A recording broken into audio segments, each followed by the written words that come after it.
You know, things have really gotten so difficult with relationships between men and women. We have gotten so far off course. It's like it makes you wonder, like, what are people listening to? What are they learning by? What are they being guided by? And that's really an important question. What is guiding the thinking of men and women when it comes to relationships?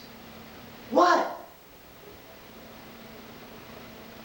It's amazing how many people I see from one relationship to the next, to the next, to the next. You know, some of us have been married multiples of times. There seems to be damn near a conspiracy that's taking place because people just ain't paying attention. Everybody's looking for love, and they're not even looking for love in the wrong places. They're just finding love in the wrong spaces.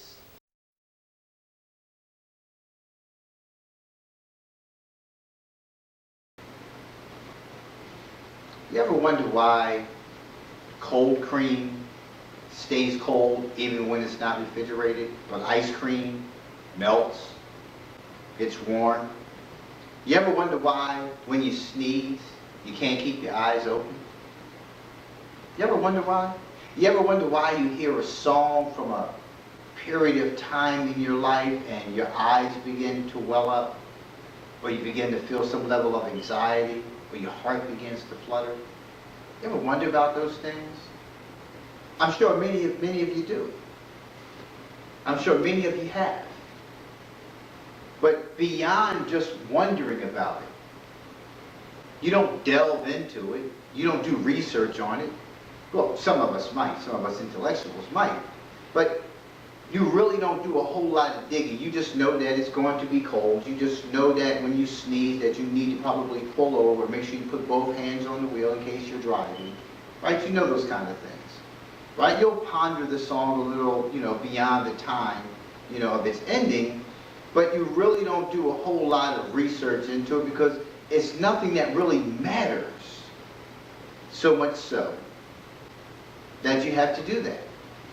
But when it comes to human beings, right, we meet people and we see them before us. We admire their beauty. We admire their physiques. We admire what it is that they have materialistically. We look at them for what it is that they can offer us. What can you do for me? Right? Sometimes we look at people just for the plain old idea of sex. I like to hit that. Right? Sometimes we look at people and say, yeah, that would be a good wife. That would be a good husband. They can take care of me based on the materialistic things that you see before you. They enjoy conversations at the bar. They like taking long walks along the beach. They like taking walks in the park. They like doing those kind of things. Right? But that's all you see. And then during the course of that relationship development, you begin to look at that person through different lenses. Certain things pop up during the course of the conversation, makes you kind of arch your eyebrow like, okay, what was up with that? Or you'll see a certain reaction from them toward a certain thing, and you'll once again ask yourself that question, okay, so what's up with that? You form a judgment about them. You form an opinion about them. Right? Some of those things rub us the wrong way, and we begin to react towards those things.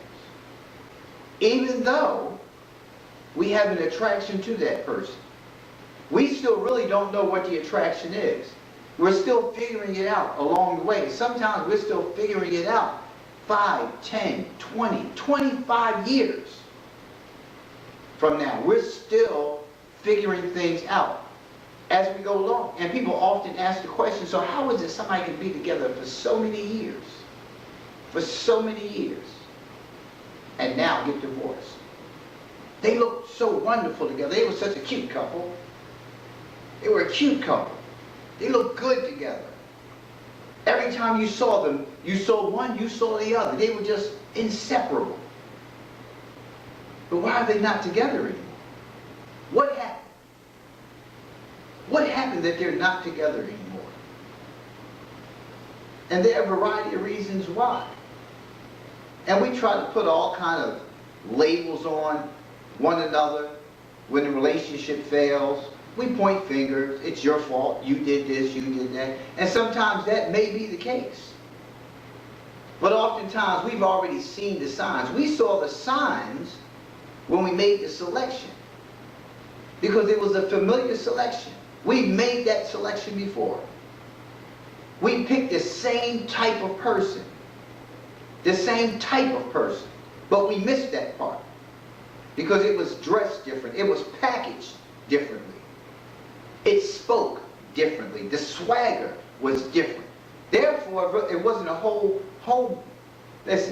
big to do about nothing, right? Until you got into it.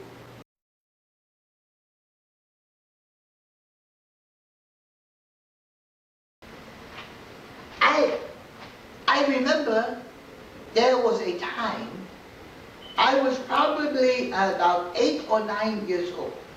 I was in elementary school, and I had a teacher. She was the gym teacher, and she was the English teacher. And she would come to the gym class, and she would wear a bodysuit and fishnet stockings. And for some reason, I was attracted to her. I don't know why, but I would always want to sit up front and be close to her. And I would try to look between her legs when she sat. Well, she had fishnet stockings on, and she had the bodysuit, and for some reason I wanted to be there. I wanted to see. I tried to see. But it was not just the teacher I would always try to see. It would be with any girl, any woman. I was young, and I just would always try to sneak a glimpse at their body parts. I don't know why, but I was very young experiencing that.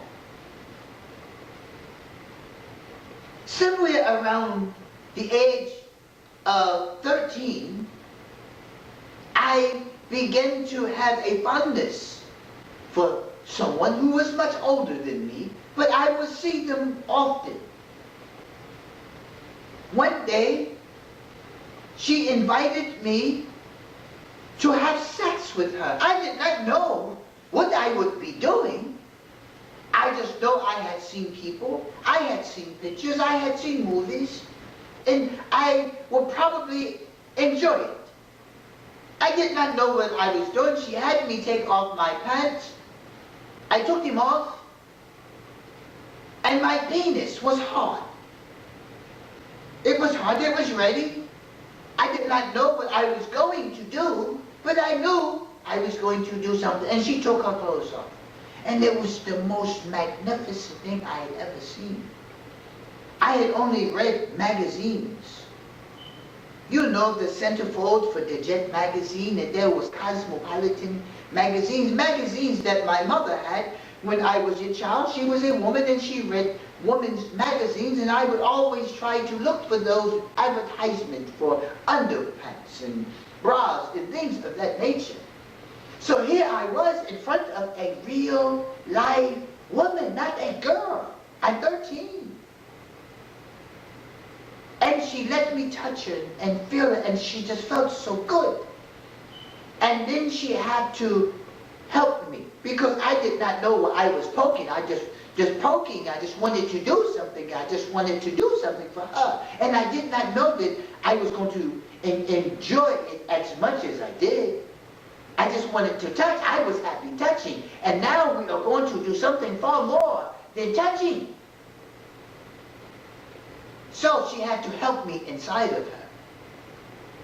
And when I got inside of her, I had no experience. All I knew that when I got in, I was going to do like this. I was just going in and out, and she had to grab me and slow me down and teach me how to. And she would open wider for me, and she turned over. She did things that I had never in life thought would be happening for me at this age. So then we would do it again, and again, and again. I was young. I had energy. But then there were times when she was away, when she would not be there at home. And I would miss her.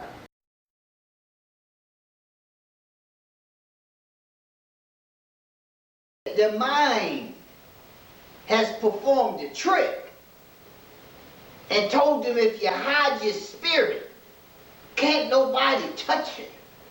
It's like a MC Hammer kind of thing, get your fist. You know what I'm saying? It was like that kind of trick. So people are spending time with one another that ain't of value. They just don't want to do. Ain't no connection of no kind. Even when they get married. They're married for all the wrong reasons. All the wrong reasons. They just, you know, the wedding is the most important part of the marriage. There's so many of them. Now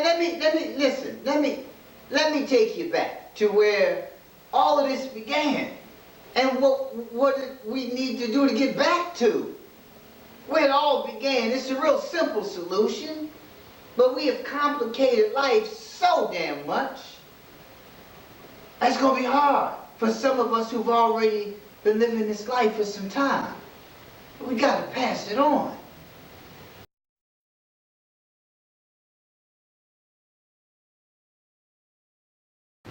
So if I get with her, what am I getting with her for? I just like to hit it and then quit it. I like to talk to her about marriage because she looks like she's good wife material. He looks like he's good husband material. He looks like he could take care of me based on the materialistic things that I see before me. For religious reasons, we want to enter into that relationship because we want to do right by God. But we never, ever, ever go inside first. Go inside first and look at what it is that you need from the person. Right? Don't look at that. Look at what your wants are. These are wants. They're not needs. When you start going inside, when you go deep down within the crevices of your spirit, you need to be asking yourself, what does that person bring to the table that I need? If you need somebody to take care of you, that relationship ain't going to last long. If you need somebody to make you happy, that relationship is not going to last long. If you need somebody to be in a home with you so you don't have to be lonely anymore, that relationship is not going to last long at all. I've had the experience 4 marriages. Yes, 4 marriages. Out of, I think, 5 relationships, I married 4 of those women. Yeah. Those were long-term relationships. They weren't like 1- and 2-year relationships. These were long-term relationships. Right? One even went as far as 16 years. And I said relationships because I wasn't always living with them. We weren't always together through the course of those years. Not in all those marriages. But there came a point in time throughout those relationships where, listen, enough is enough. And you have to be able to differentiate between when to leave, when to keep doing some work on it, and keep hoping that things are going to get better, or when you're going to leave. Or if you're just going to stay. But we do that throughout the course of the relationship. We go back and forth and back. We keep saying, that's it, we're done. But we continue to sleep together intermittently.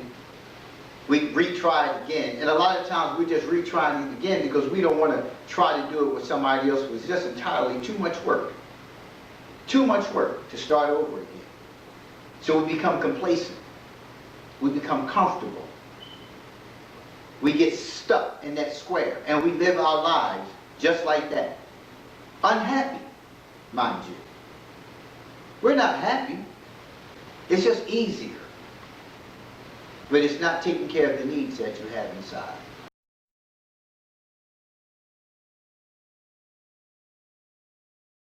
I was very shy as a child. Very isolated. Off to myself most of the time. But I was not assertive in the area of approaching girls like that. Until I had that experience. Then that experience turned me into someone else. It was like I turned into an animal. All the little girls that I was playing with, I wanted to touch them. I wanted to do things to them. I wanted to go back inside of them. I needed that. So when we played those games at night, you know, the catch a girl, kiss a girl, and those kinds of things, I wanted to just grind. All I wanted to do was grind. I just wanted to get that feeling. I didn't care about her. I wanted the feeling. And they seemed to like the feeling, but I just didn't know where to go after that. Because they were not ready. They had not had the experience that I had had, so they just kind of just grind back or touch. They were young like me. So then the older woman who I was seeing would come back home and we would do it again. And she would leave and we would do it again when she came back. But then I still was not satisfied because I did not have any other little girls who were giving me sex. So I learned how to masturbate. Yes, masturbation. I learned how to make myself feel relieved. I would ejaculate. But not only was I ejaculating and this semen was coming out of me, there was something that was happening inside of me that gave me some sense of relief. I didn't feel as angry. Yes, because I was an angry child. I was a lonely child. I didn't like a lot of things about my life. I didn't like me. Very light. Was always called white boy. Was always teased by others. But she liked me. She gave me sex. But it still wasn't enough. I needed more sex all the time. All the time I wanted sex.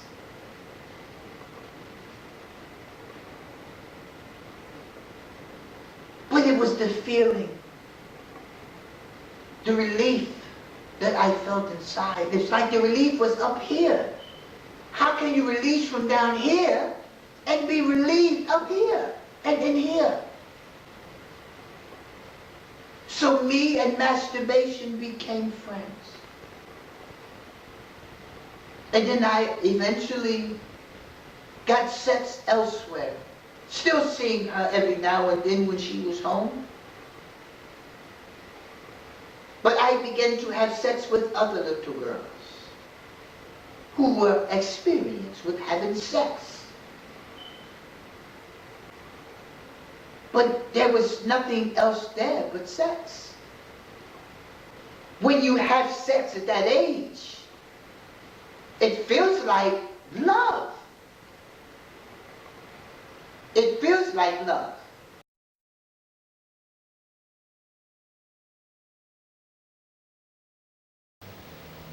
See, God, one day, in his infinite wisdom, thought it'd be a good idea to create a man. And he created this man. He fashioned him from soil from all over the world. Because this one man would represent all mankind. And from his loins would come forth all mankind. So this one man, he created. And he named him Adam. And he taught Adam everything about his creations, all the names he knew. He pretty much knew what it is that they did, what they were responsible for in the land. And Adam knew what his responsibility was to the land and to God. I mean, what else would be your responsibility when somebody creates you? But to serve them. So he served God. He lived in this land with the lions, the tigers, the bears, oh my. Yeah, none of them spoke his language. He didn't growl, he didn't chirp, he didn't hiss, but there was a hisser around. But he didn't do any of those things. He didn't speak any of their language, so there was nobody for him to talk to, nothing for him to have any kind of, like, man to something relationship. They didn't have anything in common other than the Creator. Right?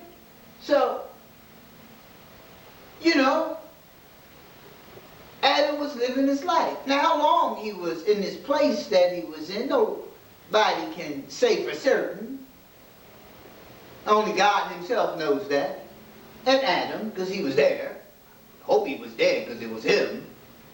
But it was a matter of, he was in this place and just wandering aimlessly, being a good servant, toiling in the land, experiencing some things, sitting around picking fruits from the trees, the bushes, nuts and berries, all those kind of things. An environment that reeked of nothing but frankincense and myrrh. Oh, what a smell to be inhaling every day. That's how Adam was living.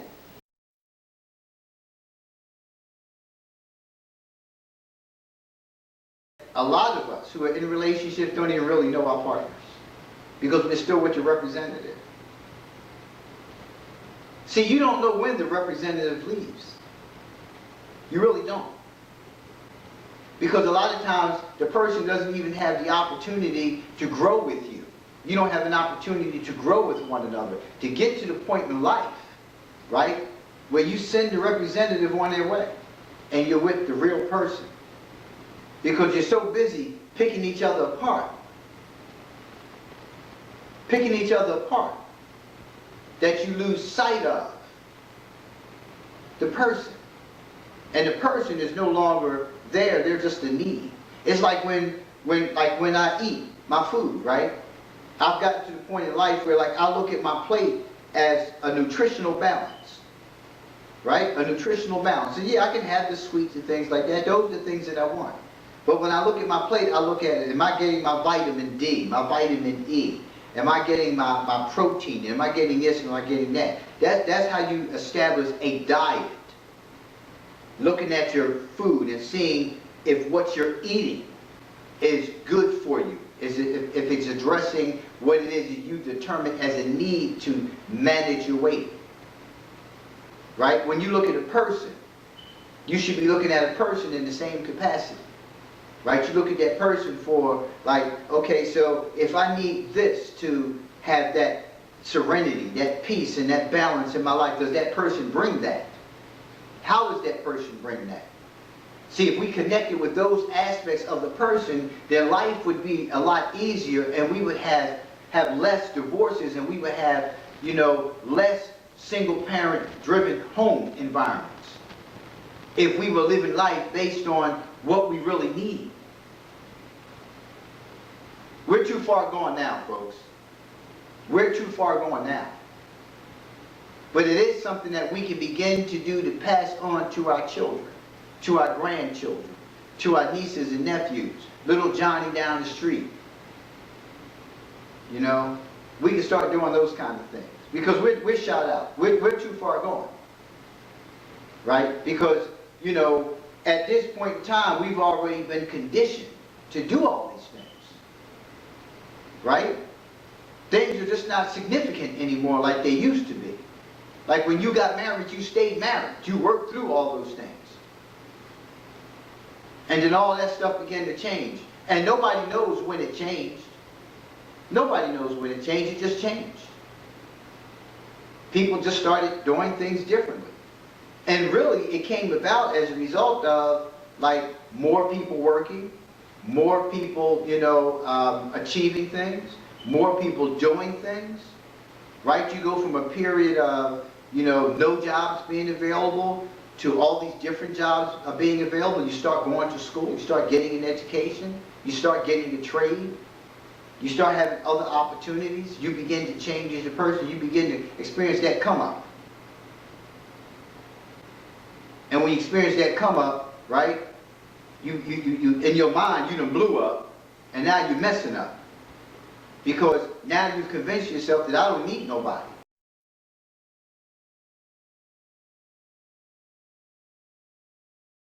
So as I come into adulthood,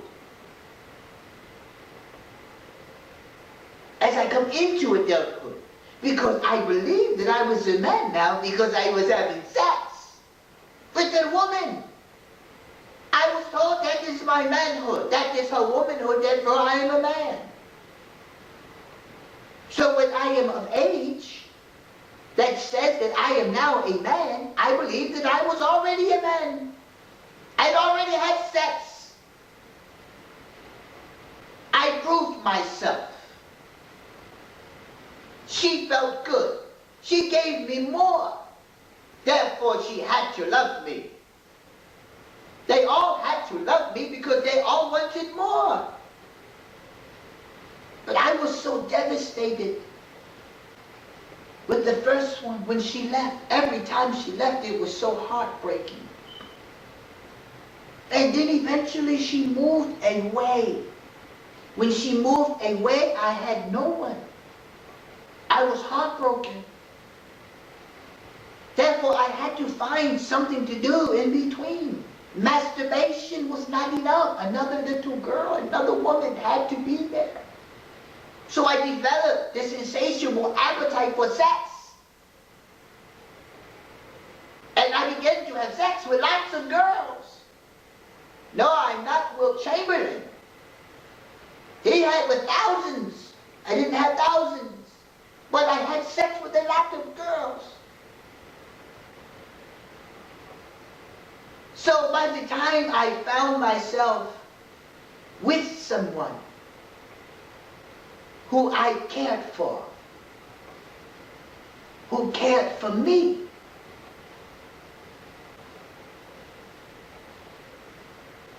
we did not have sex. She had a different value system than I had about sex. So all we did was kiss and talk. But that wasn't enough for me at that time. So when I was of age, and I had all of these girlfriends, I had become someone else. I was no longer a boy. I was a man now.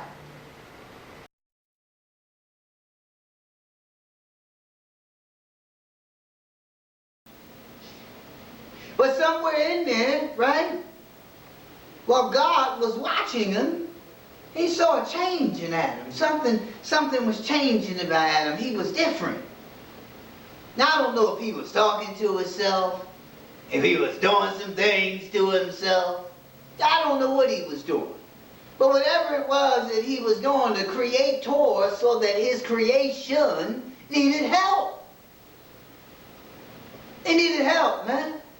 Something was wrong with him. He was telling the other angels, look at him. Look at what he's doing. Yeah, Look at what he did. What's up? What's wrong with him? And you know what they said, right? Well, only God knows. That was a joke for them. They made a joke with God. It's like, well, you know, you made him. Only you know. Right? So it was funny. It was that joke with God. But like, yeah, he was trying to figure out what was happening. So what he did was, he said, well, I can do the same thing for him in creating him a partner. I can create a partner. I can gather soil from all over the land and all over the world and all that stuff, and I can, you know, I can put something together, right? Just like him. But wait a minute. I did that already. And if I made another just like him, then it would be another him. And it would be another him doing the same thing that him doing now.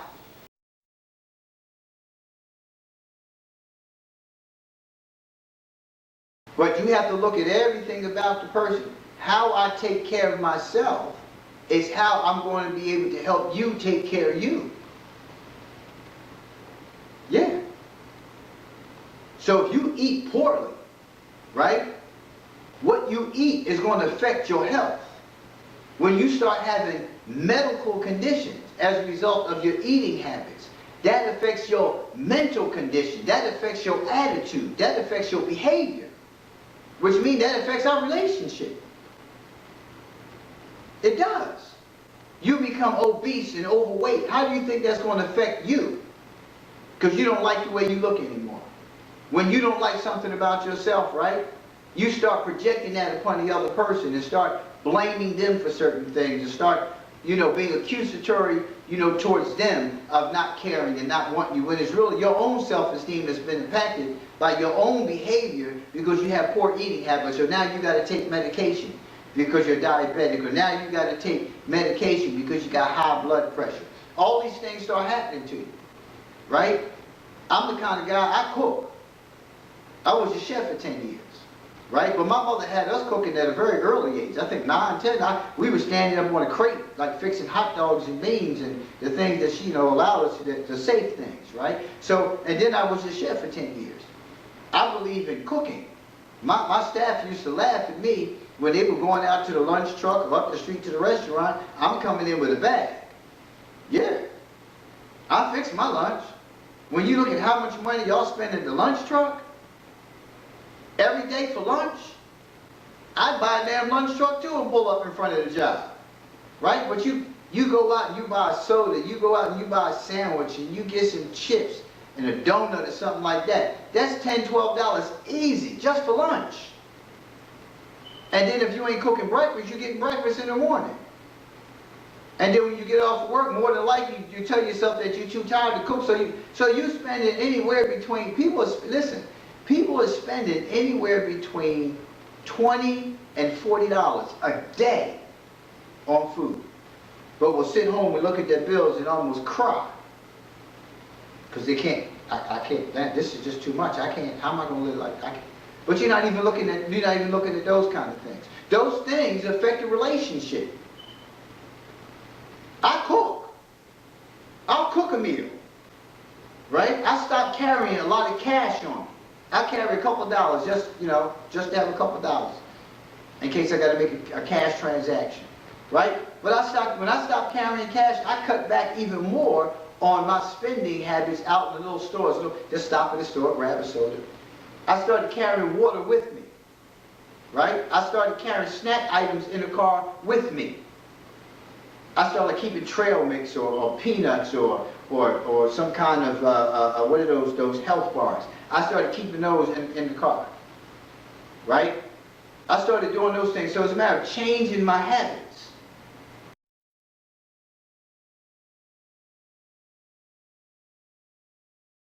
I had turned into a different person. The person who I was now was based off of me having sex at an early age. It interrupted everything about life and the developmental process for a boy.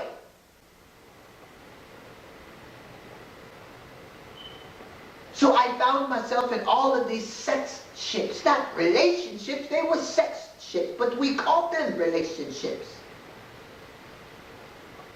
But it is so funny how the two girls in my life, when I was 15, 16 years old, the two girls who I really liked, I did not have sex with. Not because I didn't want to, but because of how they saw themselves. I am sure that had I stayed with them, one of them, at that age, that what I probably would have done was marry them, and I would probably have not been married 4 times because of the value that they had for themselves. But that is not my conditioning. That was not my conditioning, because what reinforced that behavior was the behaviors of everyone else around me. Everybody was having sex. But some were saying they were having sex, but everybody was having sex, especially the adults.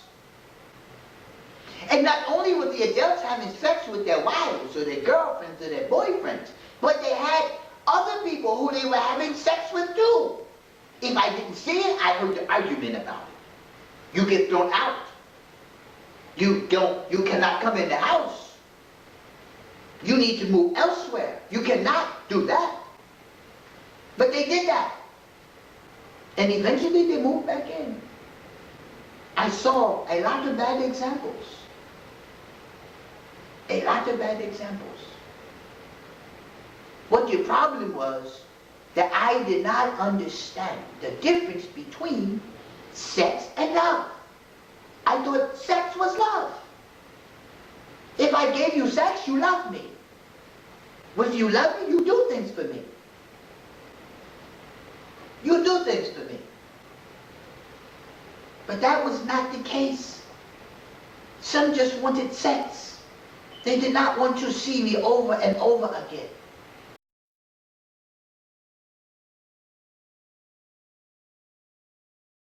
That's not a solution. So what he said to himself was, self, if you take a part of Adam and put it in Eve and give her something else, but give her a part of him so she can be connected to him, right? Then we may be on to something. And he took the part from Adam. I don't know what part it is. Make up one. He took a part from Adam and put it into Eve's being that he was making up. Right? And bam, there she was. Finished product. Help for Adam. Yeah, that's what Eve was created for. Adam needed help. So God sent him help.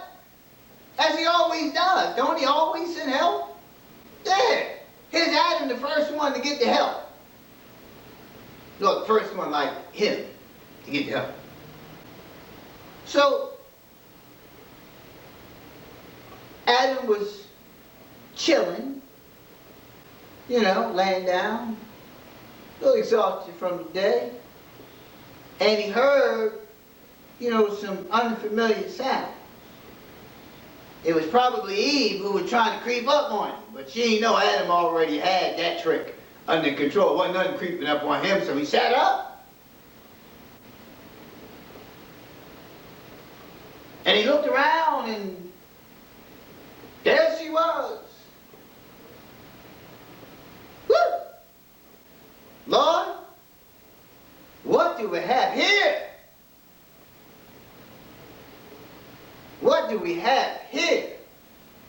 And God said to Adam, Adam, he said, yes, Lord, this is your wife. He said, my what? He said, this is Eve, your wife.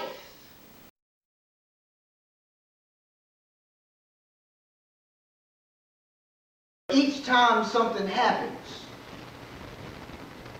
we help in suppressing it by causing diversions in our lives. We divert our attention to other things. We try to avoid thinking about it. We try to avoid looking at the situation. And over time, we've convinced ourselves that we have. Failed relationships, you get over it. That's what you tell yourself. I got over it. But did you really get over it? Think about it for a minute. In most cases, you don't think about it for a minute. You moved on, but you moved on to another person. That other person that you move on to feels the wrath of the unresolved from that failed relationship. Because you vowed to yourself it's never going to go down like that again. Oh no, no, no, no. Nobody else will get the opportunity to do that again. Not that one. Right? You make that vow to yourself. So subconsciously, within yourself, right, you are acting in many situations off of that vow that you have taken with yourself. Then that relationship fails. Another vow was taken. Oh, I'm not going to go for that again. No, no, no, no. Got that one before. I learned my lesson. But remember this. When you select a person, you select them for what you want. And what you want in that moment is the determinant for whether you connect with that person or not. So the place that you're in spiritually, the place that you're in mentally, that's where the connection is made. But what you lose sight of is you are being attracted to the same exact person. Because you brought no resolve within about that failed relationship. Bringing resolve to that means that you need to take a look at yourself. And you need to ask yourself how you entered into that type of a relationship. Not what happened being the reason for why it failed, but looking at the whole picture.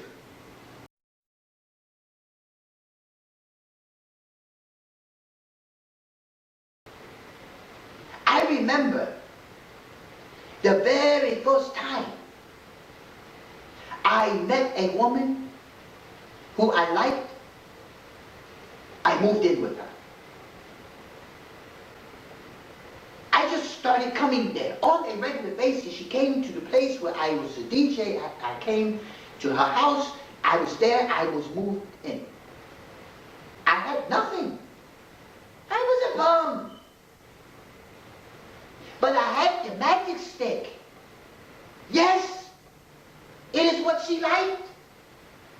That's all was important. I was with her. Then I met someone else. And then she would tell me all the time when I would see her, I wish you didn't have to go.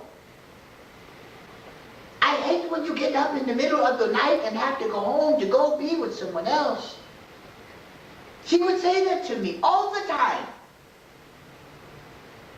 One day, I said, okay, to myself, and I showed up at her door, rang the bell. She opened the door and she said, what is this? Here I stand with 2 hefty bags with all of my personal belongings in. Yes, that's all I had. Enough to go in 2 hefty bags. They weren't even lawn and leaf bags. They were just tall kitchen trash bags. And I took them, and I'm here. And she said, well, what are you doing? I said, well, you said you hated for me to leave. So here I am. She was not very happy. Didn't understand why she was not happy. Why would you not be happy if you said that you wanted me to be here? And here I stand. I do not understand.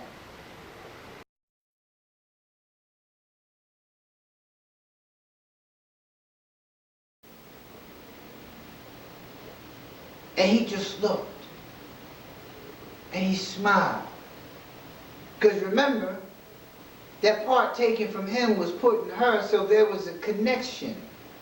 An innate connection already made. Now also remember that Adam knew the purpose of everything, every other creature. From the ant to the anteater, to the eagle to the sparrow. He knew all their purposes. He knew them all by name. God just told him that this was Eve, his wife.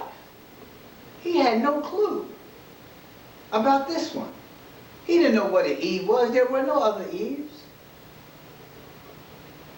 And he was taken aback a minute because, like, okay, so I don't know what she does. And he asked Eve, he said, Eve, so what is your purpose? And Eve looked at him, smiled, and said to him that her purpose is to bring tranquility and balance to Adam's life. That's my purpose, Adam, to bring tranquility and balance to your life.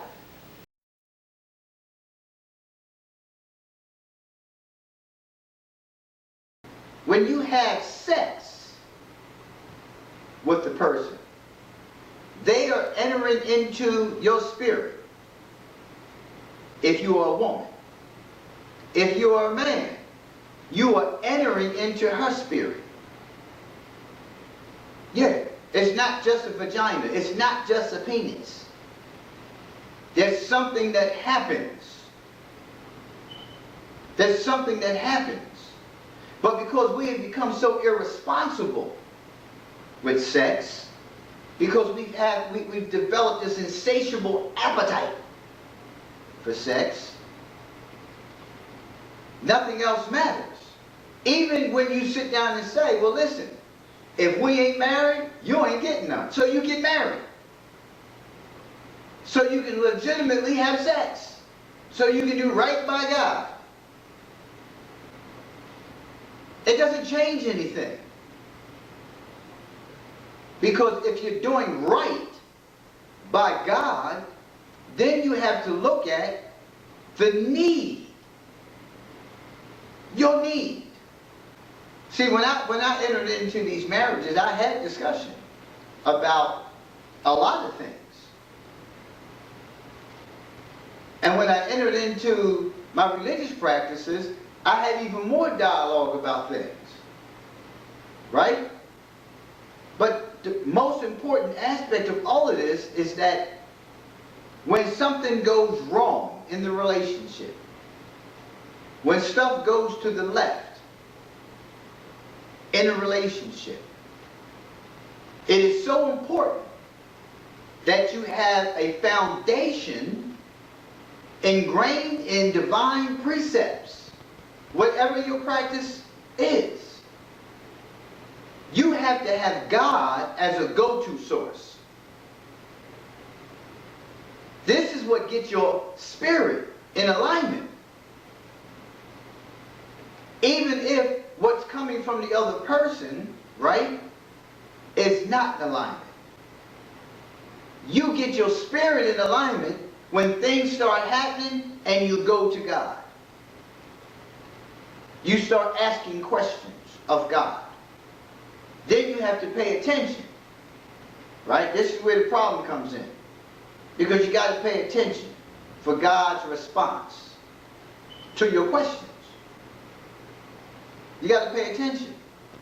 But when we're so wrapped up in the individual, we've lost sight once again of God. See, we only go to God when the pain is there. When the pain is there. Not when the difficulty is there, when the pain is there. See, when the difficulty arises, you kind of work on it yourself. But remember, you're working on the difficulty with what? The vows not the marriage vows, the vows, the ones you took within yourself that I'm not going to do this anymore, I'm not going to accept that anymore, I'm not taking this from another woman, I'm not taking this from another man, I'm not doing this again. It stays there. And that's what you're acting off of now. Because you're comparing. But if you were taking this to God, right, you'd be getting some help. Because once you start dismantling your partner, it's downhill from there. It's like the rabbit hole. You just spiral down quick. It just zzz. Right? That's what happens. It's all downhill because of the vows that you took within yourself. And people lose sight of even their marriage vows. Forgetting about the twain. Forgetting that it's me, you, and God.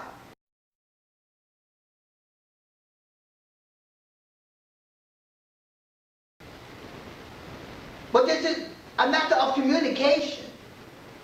You say one thing, but you want something else. What do you want? I don't understand what it is that you want. I don't know how to make you believe anything because I don't know what it is that you want. You tell me over and over again, you say that you want me to stay with you, and I stay with you. I stay with you all the time. Now that I'm here with you, you are not here with me. You are outside.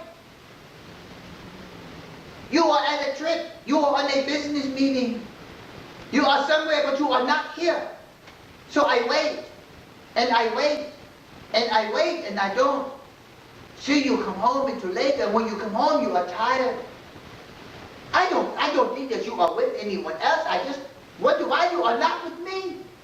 Why are you not with me? You say you love me, but you're not with me. As you should be.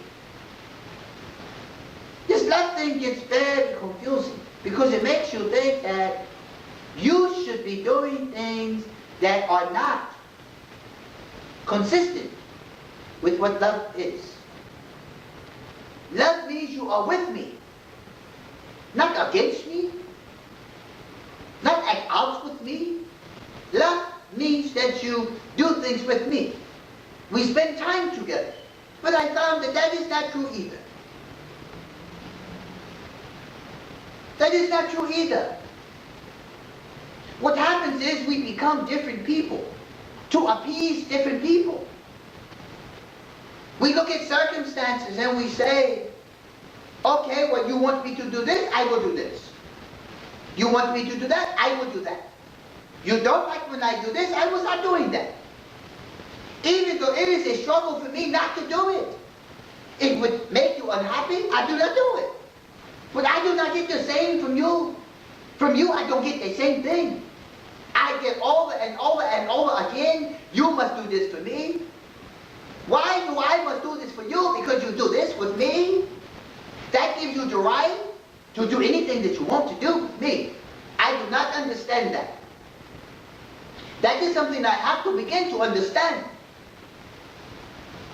I really have to begin to understand that.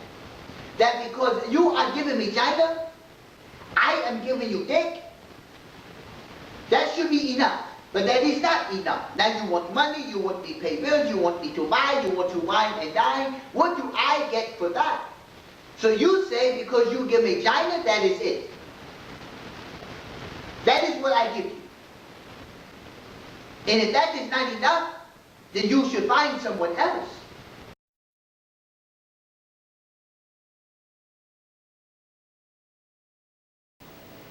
And Adam, at this point, was just so beside himself. He said, well, I don't know what balance and tranquility is, but I like it. Let's go. And he took her by the hand and he took her throughout the land because he'd already been there for a while. So he knew the paths to walk on, the paths not to walk on. He knew what creatures lived in this area and what creatures lived in that area. he knew he had to protect Eve from some of these creatures because they was trying to roll up on her. Because they ain't never seen nothing like her either. Yo, what's up, Adam? You know, in their own little voices, peeking over the plant foliage and stuff, kind of peeping and dipping a little bit. Whoa, what's that? Because she was beautiful. She was beautiful, but not only was she physically beautiful, there was a aura about her that made everything kind of stop and look. What is this new creature? You know, and Adam had to get his stick and kind of beat some of them away from, yo, get out of here, go on, it's my Eve, it's my wife. He protected his wife already. Jumped right into his role, knew what his responsibility was, protect your wife. Then in the distance he heard the thunder. And he saw the clouds getting dark. And he said, well, it's about to rain.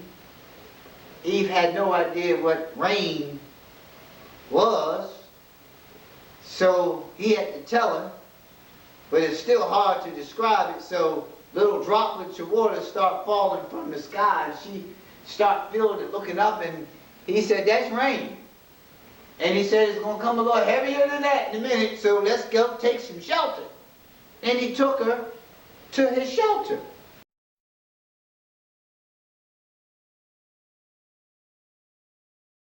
When you take vows, you got to hear the vows that you're taking.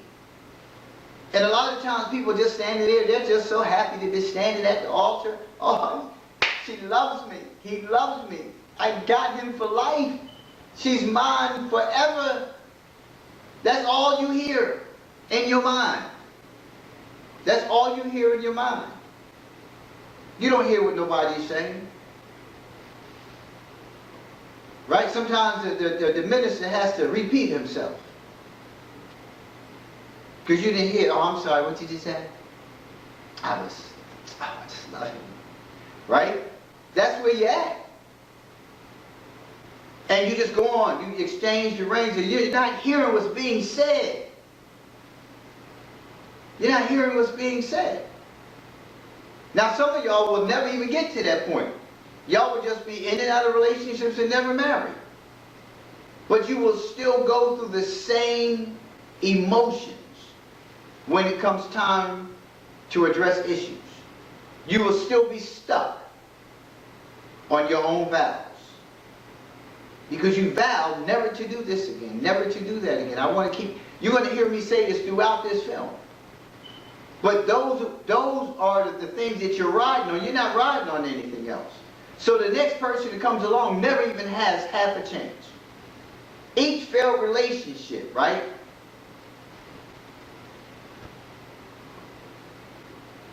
Each failed relationship gives us more and more baggage, more and more stuff to put in our pocket to weigh us down. Each relationship does that to us. And I don't care how much time you spend alone. I don't care if you take a year break, 6-month break, 1 week break, 5-year break. It doesn't matter. Because during the course of that break, all you are doing now is becoming acclimated to being by yourself, so your condition is changing. So you go from a condition of being in a relationship with someone. Years go by, you're in that relationship, you change. You become acclimated to being with that person. You become acclimated to doing things in a particular manner. You become acclimated to that. When you break off from that person, you have to reacclimate yourself. Because you weren't always in a relationship. So you reacclimate yourself and you try to get back to the position that you were in, back to the condition that you were in before you entered into that relationship. Then you let somebody in. And you get acclimated to that person. And you get acclimated to how they do things. You get acclimated to what it is that they want. You begin pleasing them. You begin displeasing them. Right? So that's another acclimation. Right? But all the while you're telling yourself, listen, I ain't gonna get caught up like I did before and start making some of the mistakes that I made in the last relationship. So you've gotten reacclimated to being with somebody after being reacclimated to being by yourself. Now you're making another adjustment. Now you're making another adjustment. And sometimes you're dreading that you have made this adjustment. But because you say this is what you need, when it's really what you want, you enter into it anyway. And then you're actually blaming the other person, right? Unconsciously. Before you begin to blame someone consciously, unconsciously you're blaming that person. Right? So you begin to take them through the ringer about small things that are reminiscent of the past, that have nothing to do with right now. That have nothing to do with right now. And then you hold back and forth of the arguments and the conflict and the confrontation, like, well, what's going on? And then you start making the other person feel like, you know what's going on. Then you start pointing out things about them that they did, that you were displeased about. But you were displeased about it. Don't make them wrong about anything. They're not wrong about anything. It's you. It's your own displeasure. It's your own displeasure.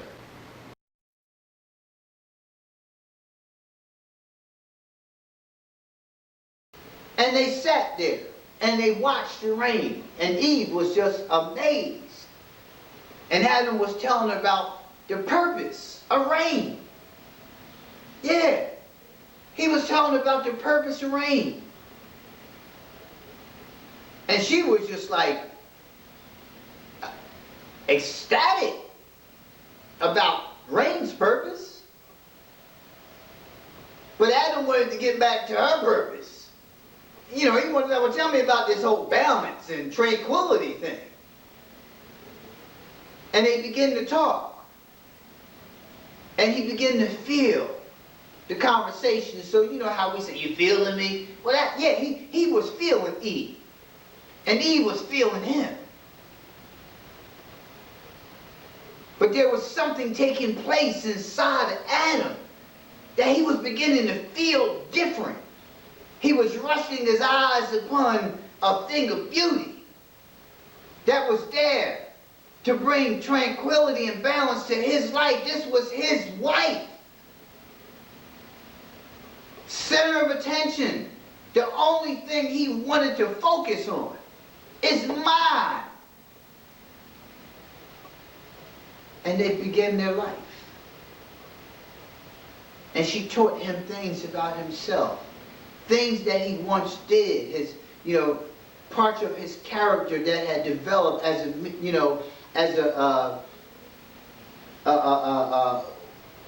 how he was living. And his character building came from the environment because he spent time around creatures that weren't like him. But most importantly, he was going through some changes. And that's why God sent Eve to him as a wife. Because only Eve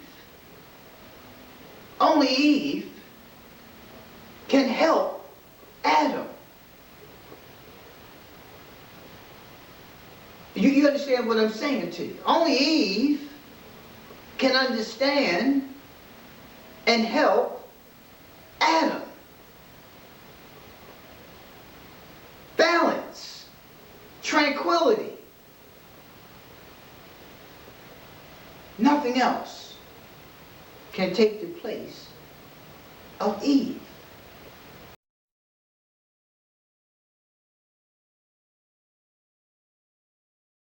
I was a doormat for a long time, by choice. Ain't gonna blame nobody. By choice. By choice. Because I was always trying to play the role, the white knight. I want to be your knight in shining armor. I want to do this for you. I want to do that for you. You live in an efficiency apartment. I want you to have a duplex. I want you to have a house. I want you to have, listen to the words that I'm using. Listen, I'm going to move you into a house. But you were finding the efficiency. You weren't talking to me during the course of us dating, right? You weren't talking to me about you want to move into a house, you want to move into a duplex. You weren't talking to me about any of those things. But I get in my head and I go somewhere else with it because I want to take you to a place that you've never been before. I want you to know that I'm your man. Right? I want you to know that I got your back. That's my stuff. That's not you. So when I do all those things, right? When I do all those things, because that's what I think you want me to do. I think that's what you want me to do. And I do it, then I'm all broke up because it ain't changed nothing. It ain't changed a thing. Nothing. Everything is just like it's always been. Ain't nothing changed. This didn't get better because of that. Everything stayed just the way it was. We still argued about the same stuff. You still had the same characteristics that were displeasing to me. And now I'm angry about it. So we have to look at all those different things, right? All those different things that we do to ourselves. That we do to ourselves. The day is over of blaming, of pointing fingers.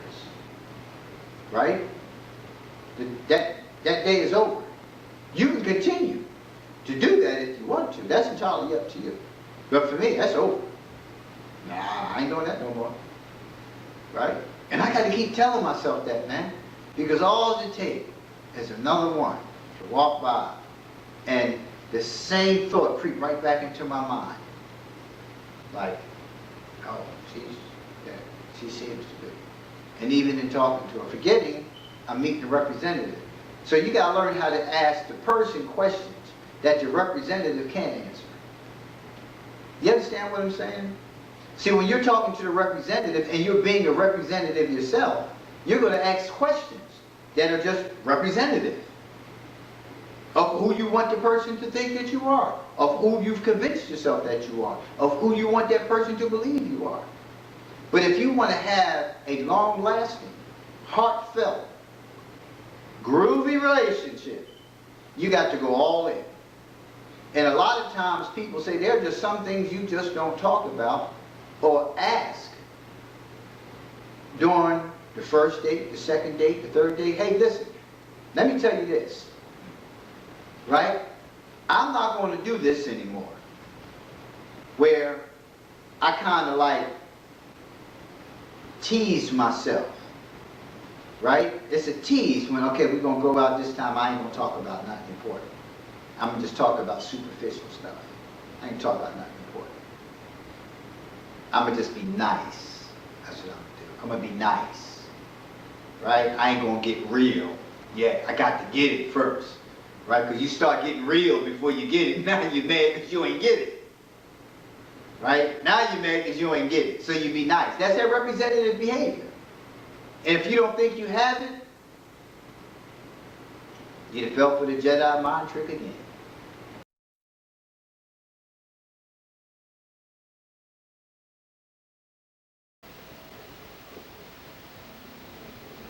But as I started with in the beginning, I started with the confusion, the conflicts, and the controversy that we continue to go through in our relationships because we don't treat our women like Eve in terms of her purpose from God.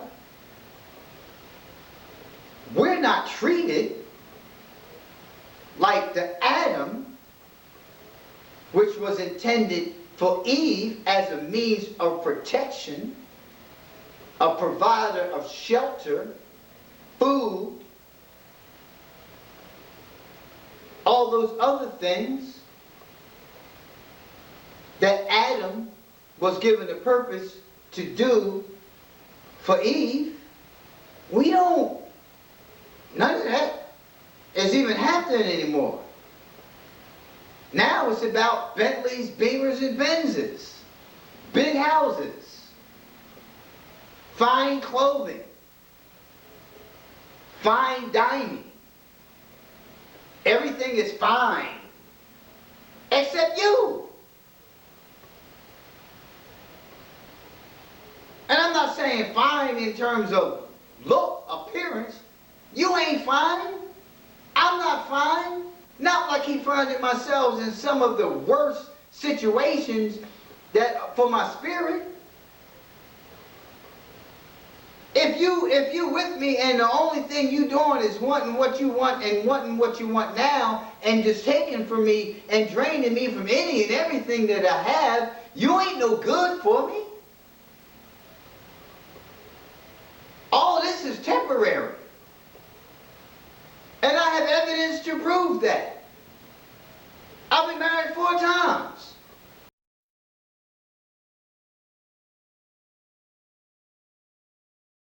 I don't need no man to do this. I don't need no man to do that. I don't need no woman to, the same dialogue. But you hear mostly from women when you hear mothers telling their little girls, listen, you don't need no man. You can do this by yourself. So now you done fell for the Jedi mind trick believing that, like, you don't need no man. So when things go to the left, you don't work on bringing them back to the right. You just say, I don't need no man, and keep it moving. And keep it moving. So now here you are raising your child, and you're telling the child, I'm the mother and the father. No, you're not. You're the mother who has more responsibilities now, because the father is not there. So you're not the mother and father. So let's get rid of that statement, because there's no such thing. You can't be both. You can't. Right? Then you grow up as a male believing that a rabbit with one hole is a silly rabbit. You need to have multiple holes to run down in, right? At all times. So we get those kind of messages. As males. As females. We get all these confusing messages. Right? So here I am an adult. I am twisted. I am clueless. I'm operating on fumes. I got bad information all through my life. I ain't brought no resolve to nothing. I done stuffed everything. I done stuffed everything. So here I am, right here before you, 57, almost 58 years old, right? And I got a lot of stuff in me. You can't resolve everything. You just can't. You just can't. You will never resolve everything. But if you make it a habit, right, of addressing things as you go along, you'll carry less stuff. If you make it a habit, right, even though you may have a lot of stuff now, if you begin to formulate, develop a habit of addressing things, right, as you go along, bringing resolve to things, right, you'll fall into this mode of a spiritual conditioning that is unbelievable. Because you don't have to be angry because the relationship didn't work. It just didn't work. And I, like you, right, has spent years of my life being angry because it didn't work. It took 4 marriages for me to realize, like, it didn't work because it just didn't work. It was 2 good people in a situation that just didn't work. And you have to work through that anger. Sure, you're going to get angry because that's part of grief and loss, right? No matter how bad the relationship was, unless it was, domestic violence, right? You have to work through that. That's a whole different process in itself, right? And at some point in time, you need to free yourself of that. But, that takes something to work through as well. But you'll never be with that person again. But you need to free yourself. You need to forgive that person so you can move on and begin to bring some resolve to that situation. But there was a point in time in that relationship where everything was good. So when I hear people say, well, I hate him, right? Why are you still carrying hate for that person after all these years? You know what that feels like? It's like getting one of those safes, the floor safe that you get. It's like getting one of them and just like standing there and just holding it, right? And over a period of time, you begin to lean forward. It begins to put weight on your back, weight on your knees, weight on your ankles, weight on your feet. It's just tearing you down because you're holding on to it. You're holding on to it. You won't let it go. And this is the same thing you're carrying into that relationship. You already got this other stuff on your back, this other stuff in your spirit from your past, right? Not from relationships, you know, per se, girlfriend, boyfriend, husband, wife kind of thing, but from relationships with your parents, relationships with, you know, your neighbors, with your siblings. You got all this stuff that you're carrying around, and it's just wearing you out. So here I am right now, right? I've had to purge myself of so much stuff because I went from one marriage to the next, to the next, to the next. And it had nothing to do with not wanting to be alone, right? Because you can always pick up the phone. You can always pick it up. I mean, Erykah Badu said that. I can make you pick your phone up.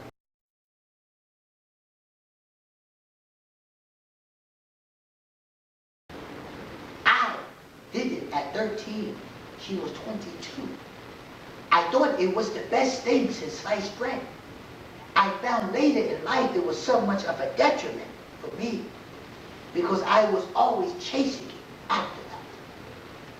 Just like anything else that feels good to us as human beings, we get chased. We get chased by others who desire to have us satisfy their needs. We then chase those who we want to satisfy our needs. The chase never stops. If you want to chase love, but understand first what love is. Love is not sex. It is sex, just it, nothing more. Nothing more. Nothing. It feels so good, but it is so painful later on in the years, especially if you have a child with that person who you do not love. Our children today are growing in families with one parent. Not only one parent in the home, but one parent taking the full responsibility. And you cannot be fully mad at the person who chooses to be irresponsible. Both of you were irresponsible for not using protection. There is no such thing as an unintended pregnancy when you are having sex without a condom. End of story. It is intended because it is a possibility. Unless one of you who have had a procedure. If you have not had the procedure, you know you can get pregnant. Therefore, it is not unintended. Please listen to what I am saying. Be responsible. It will greatly affect your life. And for those of you who are my age, for those of you who are older, not older than me, but older, right? You have to begin to look at that. The days of satisfying your sexual needs should be well over at this point. You should not just be out chasing tail. At this point, unless you want to spend the rest of your life player, you can. But that is not what I desire to have. And when we get older, that is not what we desire to have. We desire to have companionship. That is what we desire to have. Companionship. That makes you feel so much better. When your life seeing different things, it is better. It is better to do it by yourself than to do it with someone else. This is better.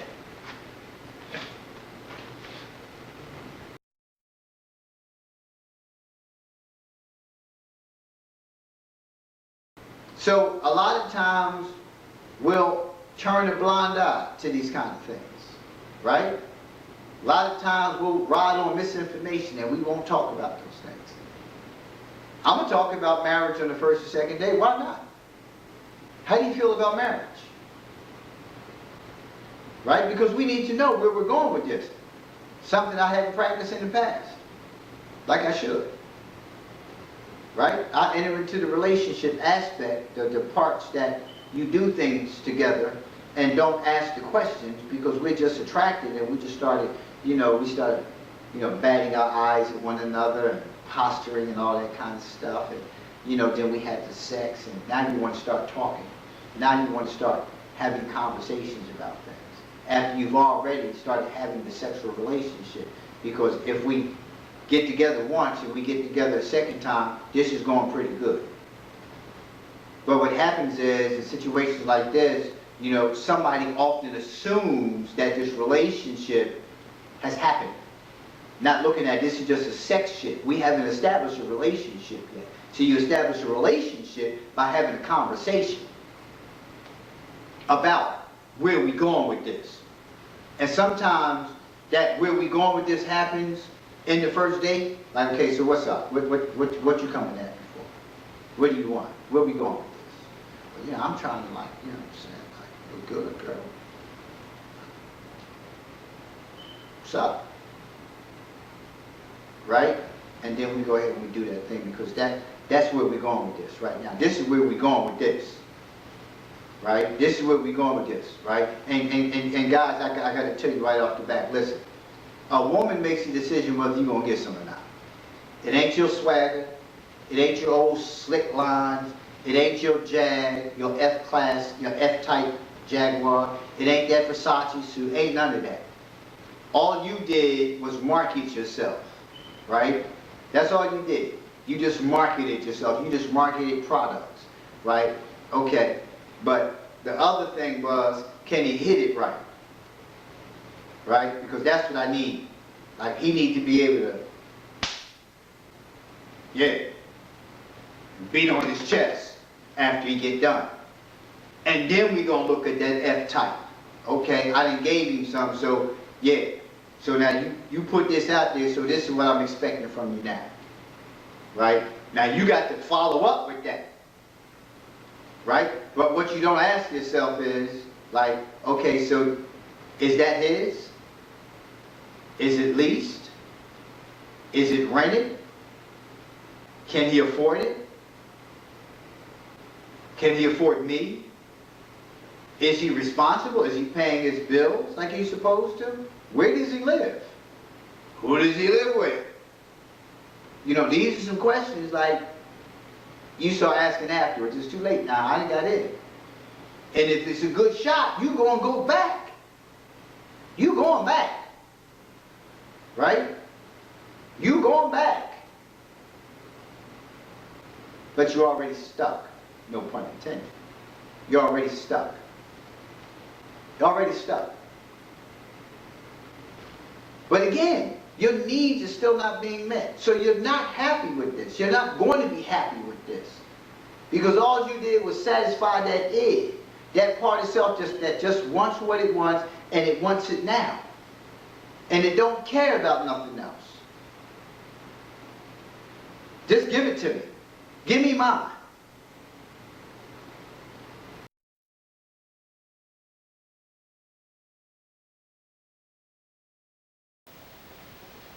I've had numerous relationships prior to marriage. How many relationships have you had? How many of them you thought was the one and they ain't the one no more? Think about it, people. There's a reason. We all making the same damn mistake. We all keep deviating from the intended purpose.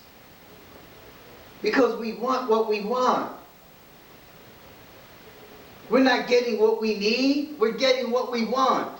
We're telling ourselves what we want is a need and is not.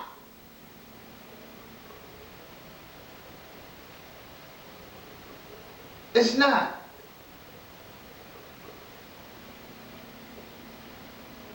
When I ask the question, why are you my ex? You end up being an ex in my life. But outside of my life, the true ex remains within my life. Because that's the connection. Women are XX chromosomes. Men are XY chromosomes. Do you understand what I'm saying to you? When I'm asking the question, why are you my ex? Are we compatible? Are you what I need to have? Are you bringing balance and tranquility to the table? I make my own money. I make my own meals. I wash my own ass. I don't need a wife to do that for me. It's great if she does. What I need is a wife, an ex who can bring balance and tranquility to my life. And if you can't do that, then you're that ex who's outside of my life. What I'm looking for is a wife. I'm looking for my ex only. Don't waste my time. Don't waste my time. Don't waste my life. Hell, don't waste yours. Because it'll be short-lived with me. If you don't bring Eve to the table, stay away from Adam. To stay away from me. Stay away. Now you know why you are my ex.